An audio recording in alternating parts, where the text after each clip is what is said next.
আসসালামু আলাইকুম ওয়া রাহমাতুল্লাহ। আলহামদুলিল্লাহ ওয়াসসালাতু ওয়াসসালাম আলা রাসূলিল্লাহ। গত সেশনে অবশিষ্ট যে অংশ কমপ্লিট করা হয় নাই গুণগত রসায়নের দাগানো পিডিএফ বই থেকে, সেটা ইনশাআল্লাহ আজকের সেশনে কমপ্লিট করার সর্বোচ্চ চেষ্টা করা হবে।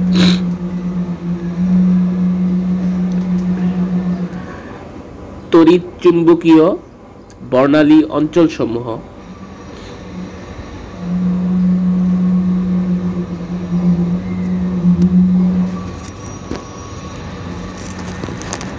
জি রেকর্ডিং হচ্ছে, দেখ ক্লিয়ার হয়ে নিলাম যে রেকর্ডিংটা হচ্ছে কিনা। তড়িৎ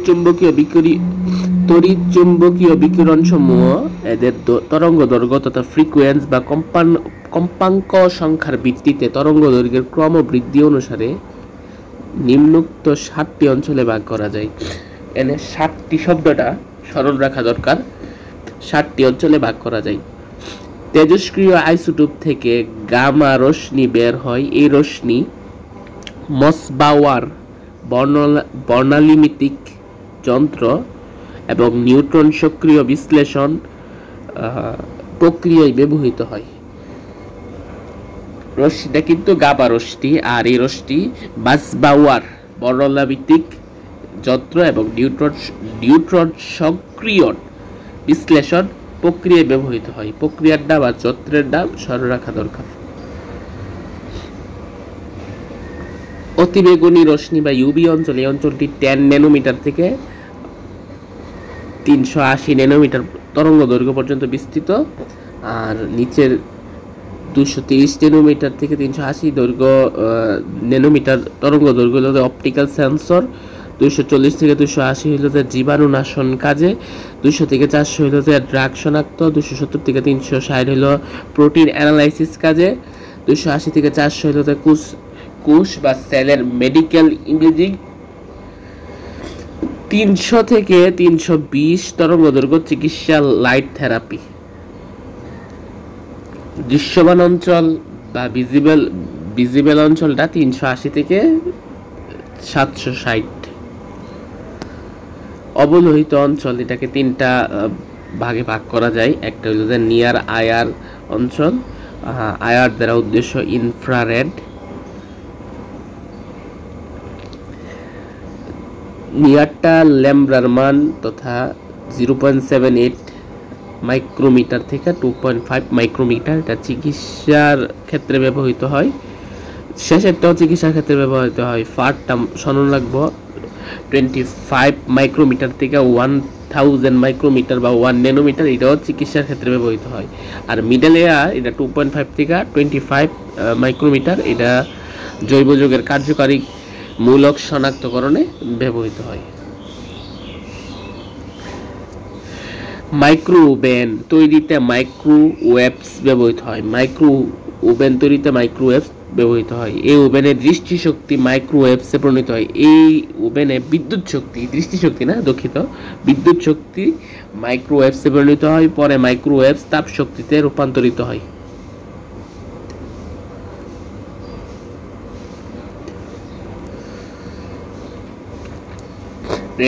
রেডিও ওয়েভস অঞ্চল এনএমআর পরমাণু বা বিজোড় সংখ্যক প্রোটন এবং নিউট্রন যুক্ত পরমাণু নিউক্লিয়াসে। এই বিষয়টা আমরা হাইলাইটেড করে রাখবো। এনএমআর দ্বারা ওই সকল পরমাণুকে উদ্দেশ্য নেওয়া হয় যেই সকল পরমাণুতে বিজোড় সংখ্যক প্রোটন এবং নিউট্রন যুক্ত হয়। সেগুলার উদাহরণ দেওয়া আছে নিউক্লিয়াসের ক্ষেত্রে: helium, carbon, fluorine, phosphorus. Magnetic movement থাকে। আচ্ছা, এই যে এই হিলিয়ামের পরমাণু কিন্তু একটা, কার্বনের ফ্লোরিনের 9টা, ফসফরাসের 15টা। আচ্ছা, কার্বনটা তো 6টা। কার্বনের সম্ভবত ব্যতিক্রম। কার্বনের hydrogen, helium, lithium, beryllium, boron, carbon. কার্বনের তো 6টা হওয়ার কথা। আচ্ছা, এটা আমরা দেখে নিব যে এটার মূল কি কারণে কার্বনরে এখানে বেজোড় সংখ্যক হিসেবে আনা হয়েছে। সম্ভবত নিউটন সম্ভবত বিজোড় সংখ্যক। এই যে চার্টটা, এটা খুবই গুরুত্বপূর্ণ, very very important. Radio wave অঞ্চল, রেডিও টিভির সিগন্যাল ও এমআরআই যন্ত্রে ব্যবহৃত হয়। মাইক্রোওয়েভ অঞ্চল, ওয়াইফাই, মোবাইল ফোন সিগন্যাল ও মাইক্রোওয়েভে ব্যবহৃত হয়। অবলোহিত অঞ্চল, রিমোট কন্ট্রোল, অপটিক্যাল ফাইবারের মাধ্যমে যোগাযোগ ও ফিজিওথেরাপিতে ব্যবহৃত হয়। এটা ম্যাথ 16-17 সেশনে প্রশ্ন।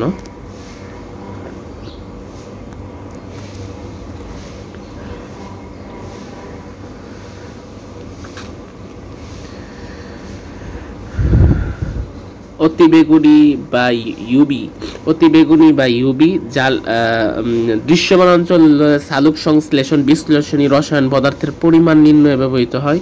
অতিবেগুনি জাল টাকা ও জাল পাসপোর্ট শনাক্তকরণে ব্যবহৃত হয়। সর্বশেষে গামা ক্যান্সার রোগের চিকিৎসা ও খাদ্যশস্যে অণুজীব ধ্বংস করতে ব্যবহৃত হয়।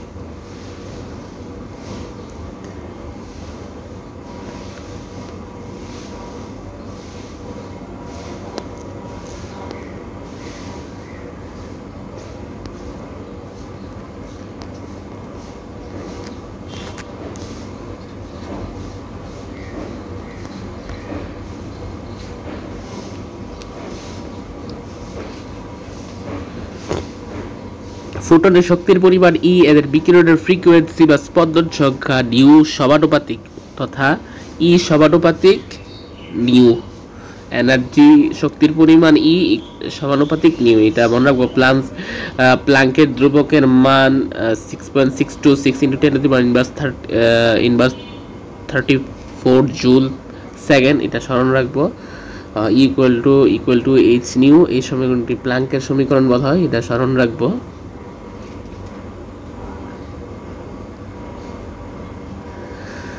তাই কোনো বস্তু কর্তৃক উৎস থেকে শোষিত শক্তি অথবা বিকিরিত শক্তির পরিমাণ H new, 2H new, 3H new, 4H new ইত্যাদি কিন্তু কখনোই 0.5H নিউ, 1.5H নিউ বা ভগ্নাংশ হবে না, এটা স্মরণ রাখবো। একটি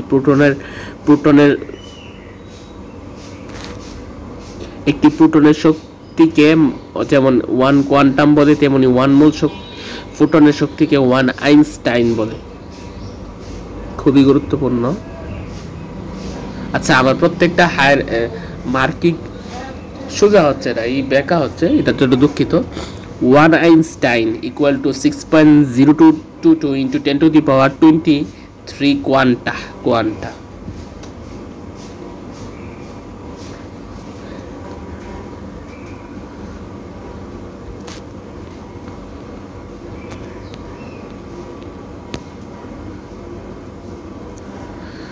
সূর্যের দৃশ্যমান আলোর বিভিন্ন তরঙ্গ দৈর্ঘ্য 380 থেকে 780 ন্যানোমিটারের মধ্যে। বর্ণালী মাপার যন্ত্রটিকে স্পেকট্রোমিটার বলা হয়। বর্ণালীর ফটোগ্রাফিকে স্পেকট্রোগ্রাফ বলা হয়।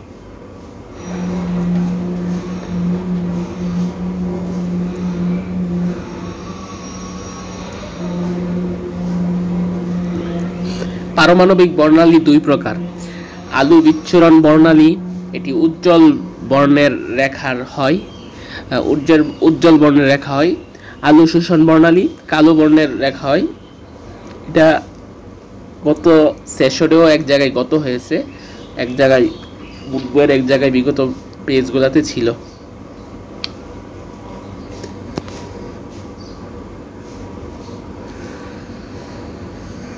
বিভিন্ন পরমাণুকে নিম্নরূপে দুভাবে উদ্দীপিত করে স্পেকট্রোমিটার রেখা বর্ণালী পাওয়া যায়। এক, নিম্নচাপে কোনো গ্যাস বা বাষ্পকে বৈদ্যুতিক স্ফুলিঙ্গ দ্বারা উত্তপ্ত করে, যেমন হাইড্রোজেন বর্ণালী।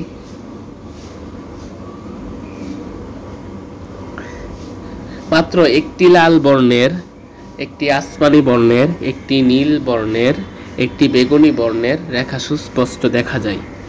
হাইড্রোজেন বর্ণালী রেখার ক্ষেত্রে একটা লাল বর্ণের, একটা আসমানি বর্ণের, একটা নীল বর্ণের, একটা বেগুনি বর্ণের রেখা সুস্পষ্টভাবে দেখা যায়। একটা করে কোনো পদার্থকে উচ্চ তাপমাত্রায় উত্তপ্ত করে এর পরমাণুকে উদ্দীপিত করা হয়। যেমন সোডিয়াম ক্লোরাইড কোনো পদার্থকে উচ্চ তাপমাত্রায় উত্তপ্ত করে। আর হাইড্রোজেনের ক্ষেত্রে আমরা দেখছি নিম্নচাপে কোনো গ্যাসের ও বাষ্পকে বৈদ্যুতিক স্ফুলিঙ্গ দ্বারা উত্তপ্ত করে, এটা হলো যে হাইড্রোজেনের ক্ষেত্রে। আর সোডিয়ামের ক্ষেত্রে বলা হচ্ছে, সোডিয়াম ক্লোরাইডের ক্ষেত্রে বলা হচ্ছে কোনো পদার্থকে উচ্চ তাপমাত্রায় উত্তপ্ত করে এর পরমাণুকে উদ্দীপ্ত করে, এটা উদাহরণ হলো সোডিয়াম ক্লোরাইড। সোডিয়াম ক্লোরাইড এর দ্রবণ থেকে নির্গত সূর্যালোককে স্পেকট্রোমিটারে বিশ্লেষণ করলে যে কালো সূক্ষ্ম রেখাযুক্ত D1 D2 দুটি হলুদ বর্ণালী পাওয়া যায়। এদের তরঙ্গদৈর্ঘ্য 589.6 ন্যানোমিটার থেকে 590 ন্যানোমিটার।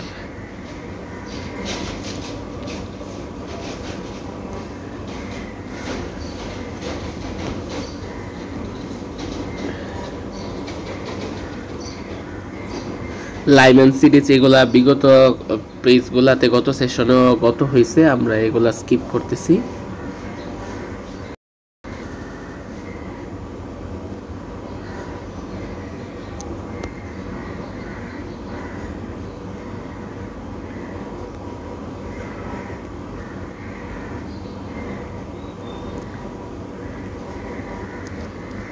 রেখা বর্ণালীর সাহায্যে মৌল শনাক্তকরণ।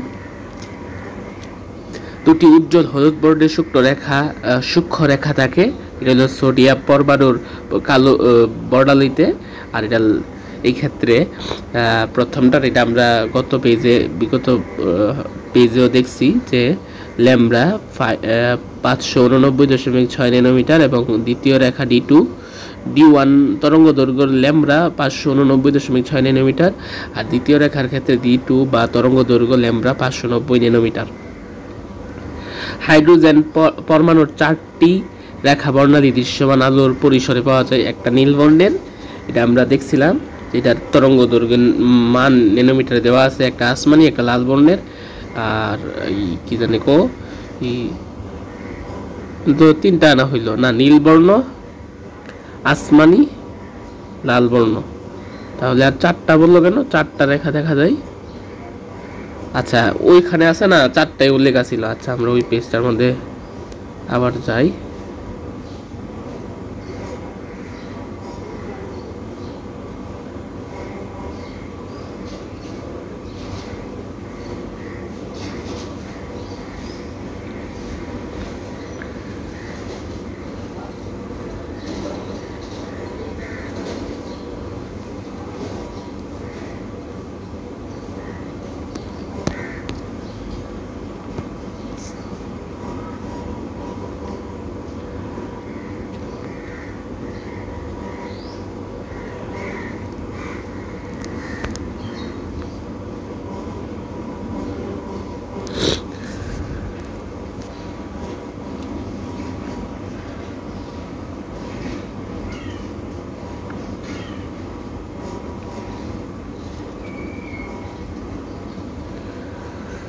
একটা লাল বর্ণ, একটা আসমানি, একটা নীল, একটা বেগুনি।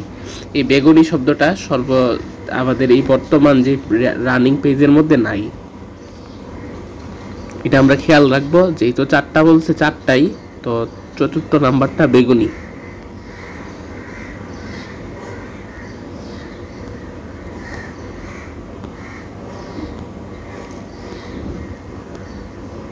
আমরা কি পিসটা পারিয়ে গেলাম নাকি?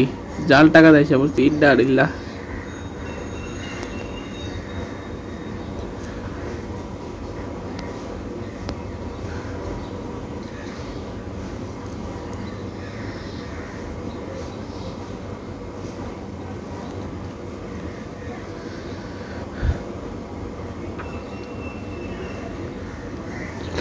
তদ্রূপ মার্কারির অনেকগুলো রেখা বর্ণালীর মধ্যে সবুজ বর্ণের, কমলা বর্ণের, লাল বর্ণের দৈর্ঘ্যের রেখাগুলো সুস্পষ্ট, এগুলার ন্যানোমিটারে মান দেওয়া আছে তরঙ্গ দৈর্ঘ্যের। স্ট্রনসিয়ামের অনেকগুলো রেখার মধ্যে আসমানি বর্ণ, লাল বর্ণ, আসমানি বর্ণ এবং লাল বর্ণের 3টি রেখা পাওয়া যায়। স্ট্রনসিয়ামের ক্ষেত্রে 3টা করে কিন্তু পাওয়া যায়, আর হাইড্রোজেনের ক্ষেত্রে কিন্তু 1টা করে পাওয়া যায় মানে একটা করে দৃশ্যমান অঞ্চলে দেখা যায়। এই চার্টটা মোটামুটি এই যে লাল দাগ দিয়ে স্টিক চিহ্ন দেওয়া ইলেকট্রনের দাপান্তরে N2 হতে N1 অরবিটাল এটার আর সৃষ্ট রেখার বর্ণ এই এই দুইটা, এটা আর এটা গুরুত্বপূর্ণ, এগুলো আমরা দেখে রাখবো বোর্ড বই থেকে।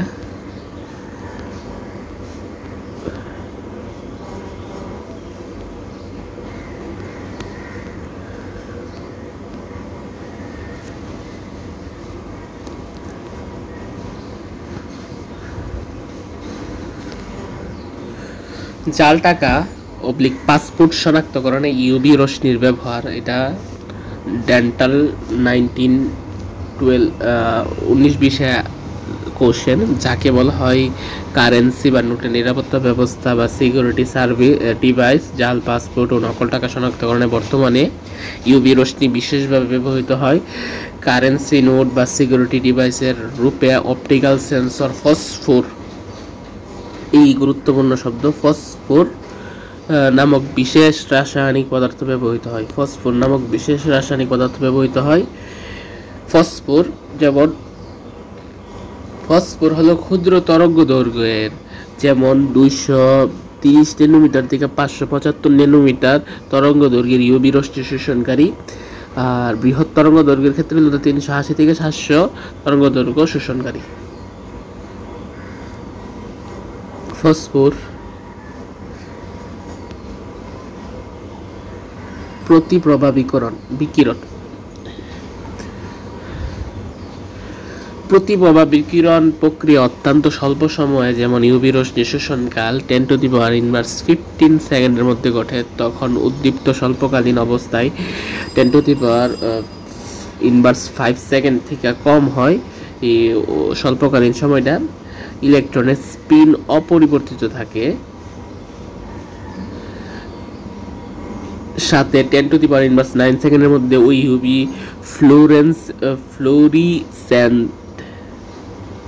ফ্লোরিসেন্ট পদার্থ থেকে আলোক বিচ্ছুরণ বন্ধ হয়ে যায়। উদাহরণ আসল কারেন্সি নোট শনাক্তকারী U3+, U2+, TB3+, আয়নযুক্ত ফসফোর কালি এবং টিভি স্ক্রিনে ব্যবহৃত ফসফোর। অপরদিকে অনুপ্রভা বিকিরণটি ইউভি রশ্মি শোষণকালে কয়েক সেকেন্ড বা মিনিট কাল পরে ঘটে এবং স্থায়িত্বকাল ইউভি রশ্মির বন্ধের পর মিনিট, ঘন্টারও অধিক সময় হতে পারে।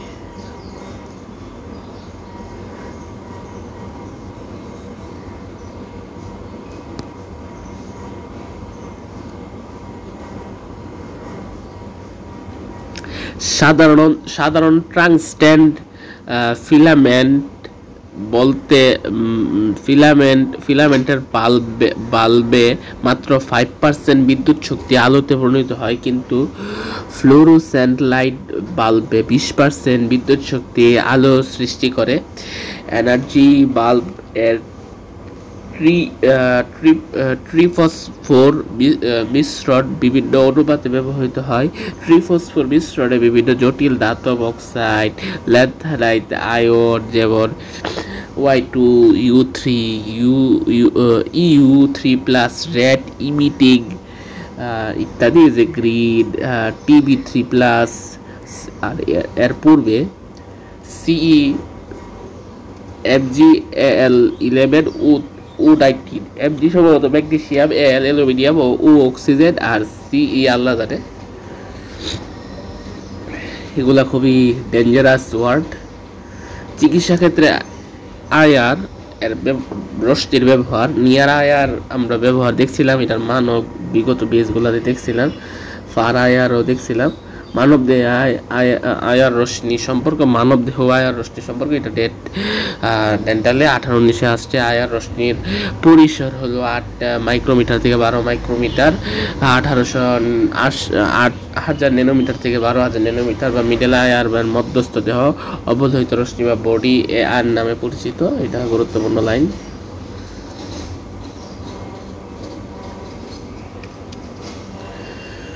নিয়ার আয়ার রশ্মি প্রয়োগ করে মস্তিষ্কের রক্তের হিমোগ্লোবিনে শোষিত অক্সিজেন কতটুকু আছে তা পরিমাপের মাধ্যমে মস্তিষ্কের রোগ নির্ণয় করা যায়।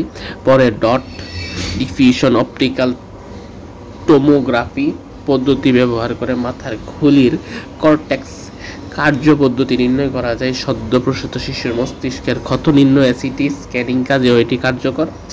চিকিৎসা ক্ষেত্রে ফার আয়ার দেহের ত্বক ভেদ করে 4 সেন্টিমিটার গভীরে যেতে পারে। রক্তের শ্বেত রক্তকণিকা রোগ প্রতিরোধ শক্তি বৃদ্ধিতে ফার আয়ার রশ্মি সহায়তা করে। বিপাক ক্রিয়ার বৃদ্ধির মাধ্যমে দেহকোষ ও টিস্যুর বৃদ্ধি ঘটে।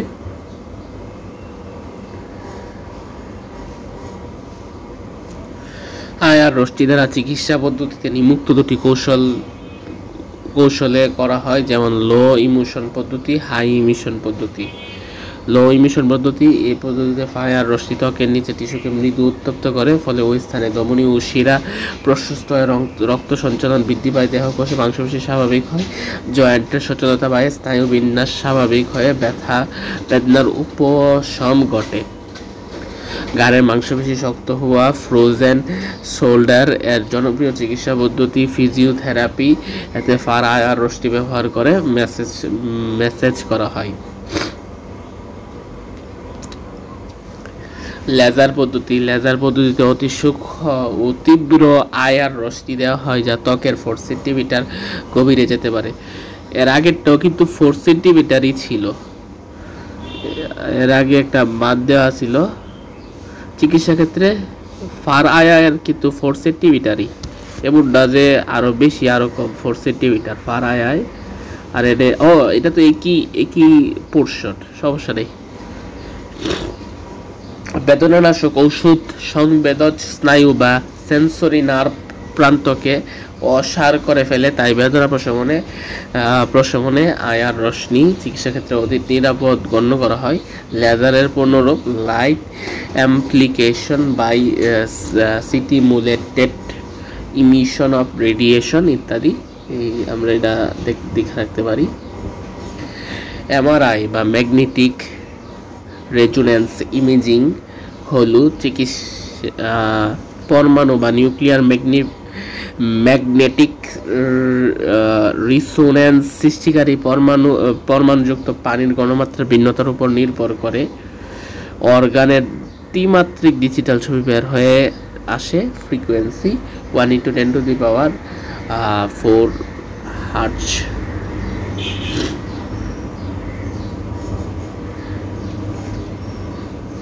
এমআরআই এর ব্যবহার মস্তিষ্কের টিউমার, কোমল টিস্যু যেমন হাঁটুর জয়েন্ট ইত্যাদি থাকা 4টি লিগামেন্টের কোনটি ছিঁড়ে গেলে তা শনাক্তকরণে এবং মেরু মজ্জায় টিউমার শনাক্তকরণে এমআরআই রশ্মি ব্যবহৃত হয়। এমআরআই অত্যন্ত গুরুত্বপূর্ণ।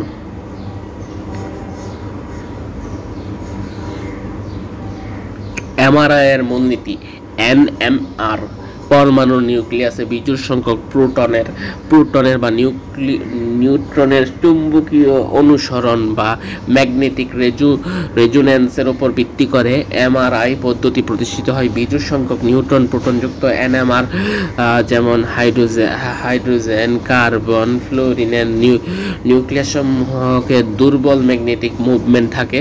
আমাদের দেহের প্রায় 70% হলো পানির অণু। হাইড্রোজেন হলো বিজোড় প্রোটনযুক্ত এমআরআই সৃষ্টিকারী এনএমআর পরমাণু।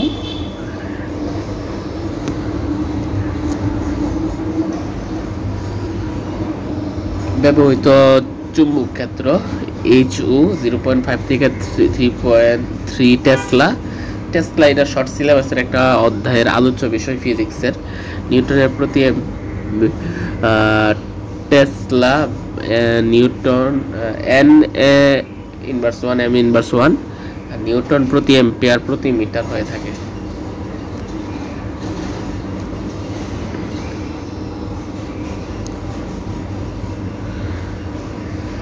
এরূপ মস্তিষ্ক কোষের অসংখ্য পানি অণু নিউক্লিয়াস থেকে যে এনএমআর সিগন্যাল পাওয়া যায়, এদেরকে কম্পিউটারে প্রসেস করলে মানুষের মস্তিষ্কে এমআরআই বা ম্যাগনেটিক রেজোন্যান্স ইমেজ পাওয়া যায়।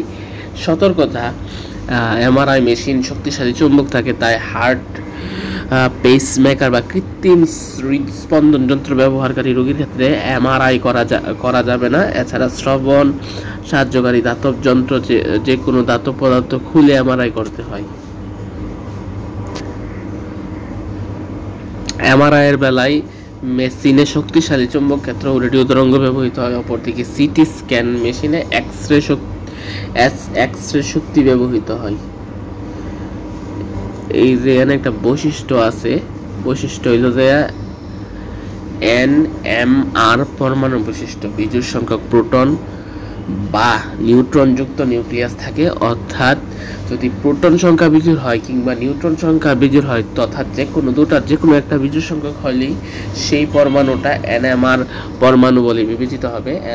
NMR পরমাণু নিউক্লিয়াস দুর্বল ম্যাগনেটিক পরমাণু নিউক্লিয়াসে দুর্বল ম্যাগনেটিক মুভমেন্ট থাকে। প্রবল চৌম্বক ক্ষেত্রের প্রভাবে থাকা NMR পরমাণুযুক্ত যৌগ থেকে রেডিও ফ্রিকোয়েন্সির প্রভাবে অনুসরণ সিগন্যাল কম্পিউটারে সৃষ্টি হয়।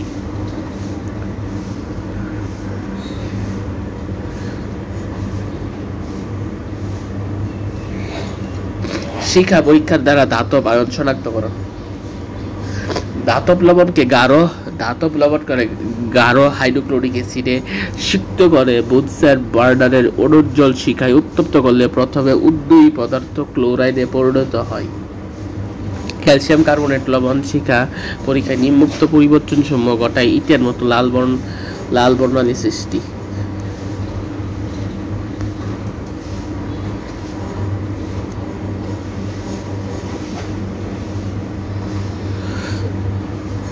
এই চারটা খুবই গুরুত্বপূর্ণ, একাধিকবার পরীক্ষায় বিভিন্ন সেশনে মেডিকেলের প্রশ্ন আসছে। হালকা বেগুনি শিখা দেই, সেটা হইল যে কোবাল্ট ব্লু গ্লাস দিয়ে পরীক্ষার ক্ষেত্রে, খালি চোখে পরীক্ষার ক্ষেত্রে হালকা বেগুনি শিখা দেই দেখা যায়, নীলাভ সবুজ শিখা দেখা যায়, সোনালি হলুদ দেখা যায়, ইটের মতো লাল শিখা দেখা যায়। আর কোবাল্ট ব্লু গ্লাস দিয়ে পরীক্ষার ক্ষেত্রে গোলাপি লাল দেখা যায়, বিশেষ কোনো বর্ণ নেই, হলুদ সবুজ শিখা দেখা যায়। আর সিদ্ধান্তগুলো বামের সাথে ডান মিলায়া সিদ্ধান্ত হয় potassium ion, copper 2+ ion, sodium plus ion, calcium 2+ ion. গাঢ় হাইড্রোক্লোরিক সিক্ত একটু লবণকে অনুজ্জ্বল শিখার কিনারায় ধরে রাখা হয়। এই বিষয়গুলো আমরা পরে নিব।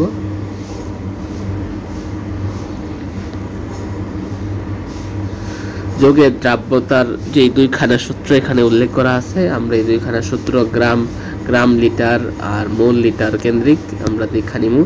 দ্রাব্যতা নির্ভরশীলতা।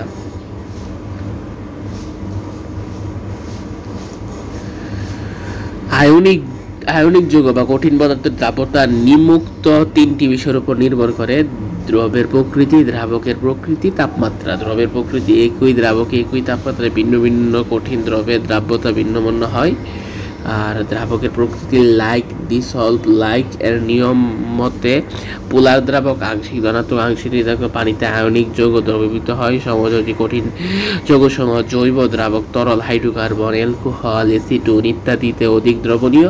গ্লুকোজের সংকেতটা দেখে রাখবো, চিনির সংকেতটা দেখে রাখবো, যেমন হিসাবে উল্লেখ করা হয়েছে যেহেতু।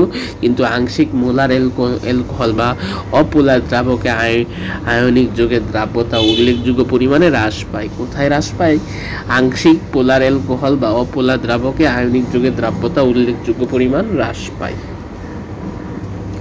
আয়নিক যৌগের দ্রাব্যতার উপর তাপমাত্রার প্রভাব।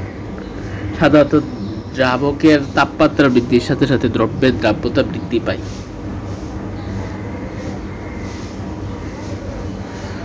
তাপপুষ্টি প্রক্রিয়ায় তাপমাত্রা বৃদ্ধি করলে আয়নিক যৌগের দ্রাব্যতা বৃদ্ধি পায়। এটি লা-শাতিলিয়ার নীতি অনুসরণ করে। তাপমাত্রা বৃদ্ধি করলে দ্রবণ প্রক্রিয়ার অবস্থার সম্মুখ দিকে অগ্রসর হয়, দ্রাব্যতা বৃদ্ধি পায়। Sodium nitrate, potassium nitrate, potassium chloride, potassium iodide, silver nitrate, lead nitrate, এই অ্যামোনিয়াম ক্লোরাইড, এগুলা দেখা নিব ইনশাল্লাহ। গ্লোবাল লবণ Na2SO4 ও 10 অণু পানি গ্লোবাল লবণ বলা হয়। তাপ শোষিত প্রক্রিয়ায় প্রথমে দ্রাব্যতা বৃদ্ধি ঘটে, কিন্তু 32.4 ডিগ্রি সেলসিয়াস তাপমাত্রার পর থেকে তা নিরুদ্দিত সোডিয়াম 2SO4 এ পরিণত হয়, Na2SO4 এ পরিণত হয়।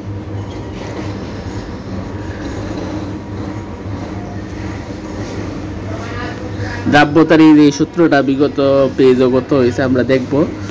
30 ডিগ্রি সেলসিয়াস তাপমাত্রায় সোডিয়াম ক্লোরাইডের দ্রাব্যতা কত, এটা সরাসরি মুখস্থ রাখবো, ঠাড়া মুখস্থ। এই ম্যাথটা মুখস্থ রাখবো, এটা আসতে পারে।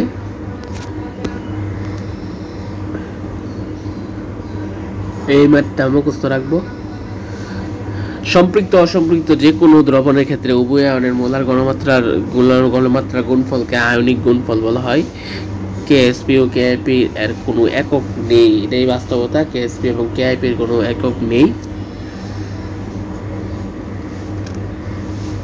আয়নিক গুণফল ও দ্রাব্যতার গুণফল কেএসপির মধ্যে সম্পর্ক কোনো স্বল্প দ্রবণীয় আয়নিক যৌগ বা লবণের যে কোনো গণমাত্রায় দ্রবণে উপস্থিত আয়ন দ্বয়ের মোলার গণমাত্রা সহ যথোপযুক্ত গাঢ়সমূহ গুণফলকে বোঝায়। আর স্বল্প দ্রবণীয় আয়নিক উপস্থিত আয়নসমূহের সর্বাধিক মোলার গণমাত্রা যথোপযুক্ত গাঢ়সমূহের গুণফলকে বোঝায়। এটা পার্থক্যটা আমরা বৈজ্ঞানিক পৈরান এই কোন কখন অদক্ষেপ পড়বে কখন পড়বে না, এগুলার হিসাব নিকাশ আছে, এগুলা দেখা রাখবো ইনশাল্লাহ।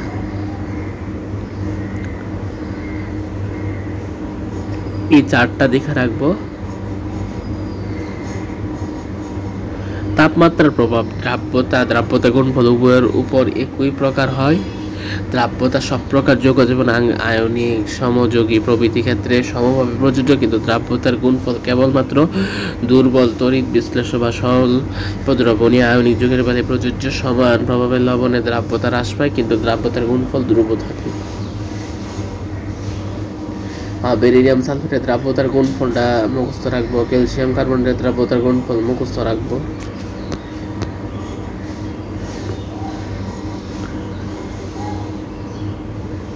এই যে পার্থক্যটা আবার এখানে বক্স করে দেওয়া হয়েছে।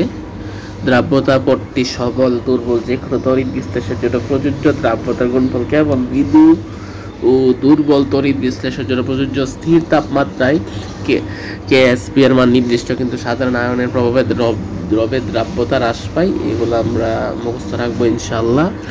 যদি লবণের দ্রবণে উভয় আয়নের মোলার গণমাত্রার গুণফল কেআইপি, দ্রাব্যতার গুণফল কেএসপি কখন অদক্ষেপ পড়বে কখন পড়বে না, অসম্পৃক্ত, এগুলোর হিসাব নিকাশ এগুলো আমরা দেখে রাখবো।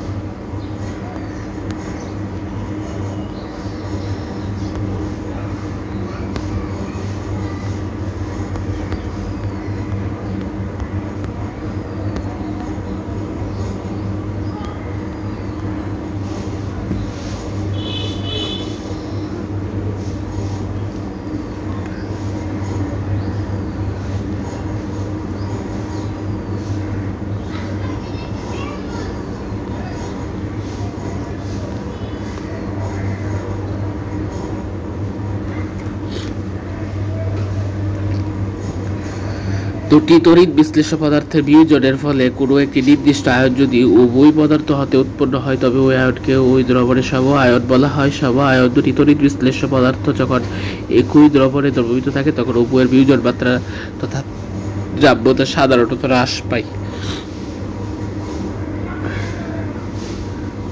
ক্যাটায়ন বিশ্লেষণে সমায়ন প্রভাব, এই সংশ্লিষ্ট আলোচনা আমরা দেখা রাখবো। এটা ডেন্টালে আসা প্রশ্ন। হাইড্রোক্লোরিক অ্যাসিড এবং হাইড্রোজেন সালফেট অ্যাসিড উভয়ের সমায়ন, যেমন হাইড্রোজেন আয়নের প্রভাবে এইচ বিয়োজন হ্রাস পেয়ে খুব কম সালফাইড আয়ন উৎপন্ন হয়।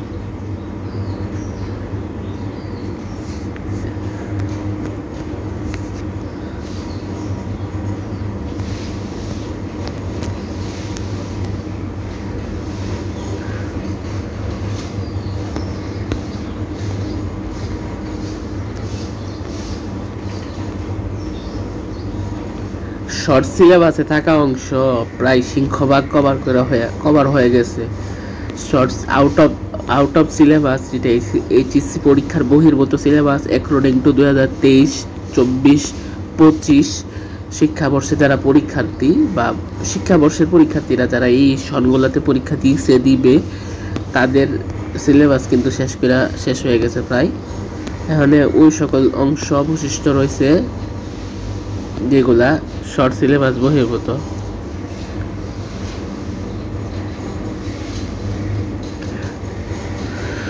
পানিরও একটি পোলার দ্রাবক তরল অ্যামোনিয়া, নাইট্রিক অ্যাসিড, তরল sodium sodium dioxide, sulphur dioxide, তরল এইচএক্স অ্যাসিড সমূহ পোলার দ্রাবক। অপোলার দ্রাবক সমূহের মধ্যে carbon tetrachloride, benzene, heptane, kerosene, diesel প্রভৃতি উল্লেখযোগ্য।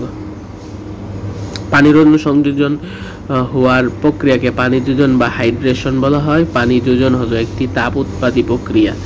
হাইড্রেশন শক্তি এটা দেওয়া আছে, এটা আমরা পড়ে নিব আউট অফ সিলেবাস। কি বললাম, সবচেয়ে ছোট ধনাত্মক আয়ন লিথিয়াম এর হাইড্রেশন শক্তি এবং সবচেয়ে ছোট ঋণাত্মক আয়ন ফ্লোরিনের হাইড্রেশন শক্তি। সবচেয়ে ছোট ধনাত্মক আয়ন কিন্তু লিথিয়াম, আর সবচেয়ে ছোট ঋণাত্মক আয়ন হইল যে ফ্লোরিন। এগুলা অনেক জোস পয়েন্ট।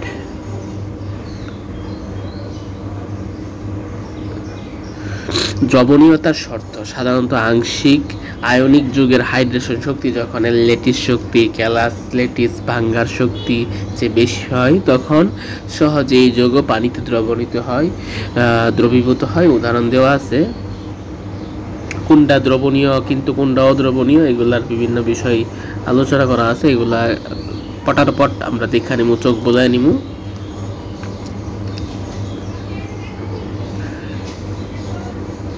ল্যাটিস শক্তি নির্ভরশীলতা, ল্যাটিস শক্তি উভয় আয়নের আকার ও আধানের পরিমাণের উপর নির্ভর করে। এই বিষয়গুলা হাইলাইটেড। ফাজানের পোলার আয়নের সূত্র মতে সমযোজী বৈশিষ্ট্যের ক্রম দেওয়া আছে, প্রকৃত গলাঙ্ক ক্রম দেওয়া আছে, ল্যাটিস শক্তির ব্যবহার দেওয়া আছে, খুবই গুরুত্বপূর্ণ কিছু।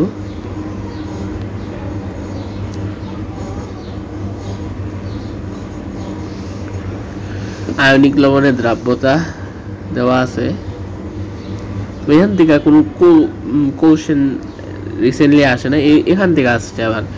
এই যে দ্রবণে কপার 2+ আয়ন শনাক্তকরণ, গারোনিল, এই সম্পূর্ণটা খুবই গুরুত্বপূর্ণ। সামনের যে পার্টটা আছে এটা আমরা সবটা পড়া নিব, সবটা গুরুত্বপূর্ণ, খুবই সম্পূর্ণ অঞ্চল, খুবই গুরুত্বপূর্ণ। এই যে কিছু পৃষ্ঠা পরপরই দেখবেন এগুলোর থেকে প্রশ্ন আসছে, কারণ সম্পূর্ণটাই গুরুত্বপূর্ণ।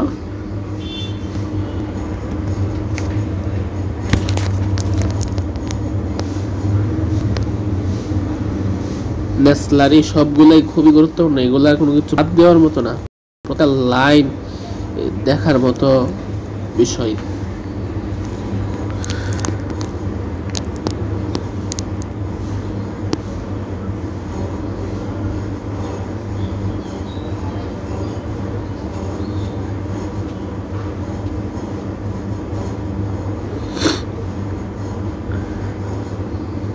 এটাও গুরুত্বপূর্ণ, এগুলা দেখা নিব।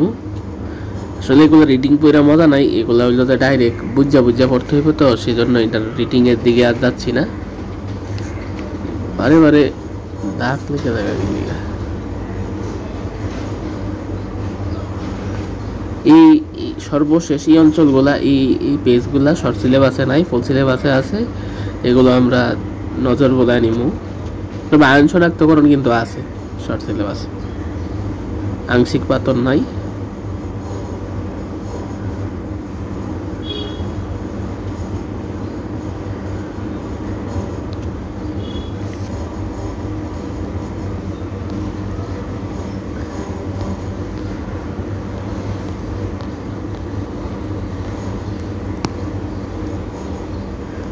কমোটোগ্রাফি খুবই গুরুত্বপূর্ণ, এটাও পড়া নিব, এটার লাইন বাই লাইন পড়া নিব, এটা গুরুত্বপূর্ণ।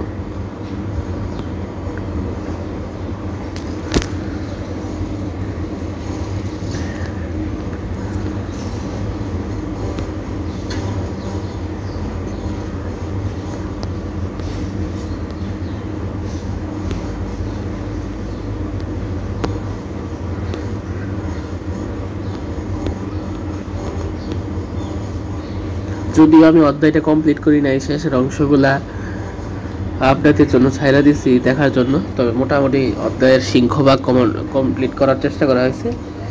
আল্লাহ তাআলা সবাইকে উল্লিখিত এবং আলোচিত পেজগুলা থেকে ফায়দা হাসিল করার তৌফিক দান করুক, আমিন। এরই মধ্যে যদিও কমপ্লিট করি নাই, তারপরও ঘোষণা দিচ্ছি যে গুণগত রসায়ন এই যেই পিডিএফ দাগানো বই নেওয়া হয়েছে একটা বাংলাদেশের একটা মেডিকেল কোচিং সেন্টার কর্তৃক, এটার মোটামুটি সিংহভাগ দেখা হয়েছে। আরেকটা গুণগত রসায়নে আরও 2টা পর্ব দেওয়া হবে ইনশাল্লাহ, ওইটা আরেকটা কোচিং সেন্টারে দাগানো পিডিএফ বইয়ের। আর এটা একটা কোচিং সেন্টার কভার করা হয়েছে মোটামুটি সিংহভাগ। আচ্ছা, বিদায় আজকের মতো। আসসালামু আলাইকুম ওয়া রাহমাতুল্লাহ।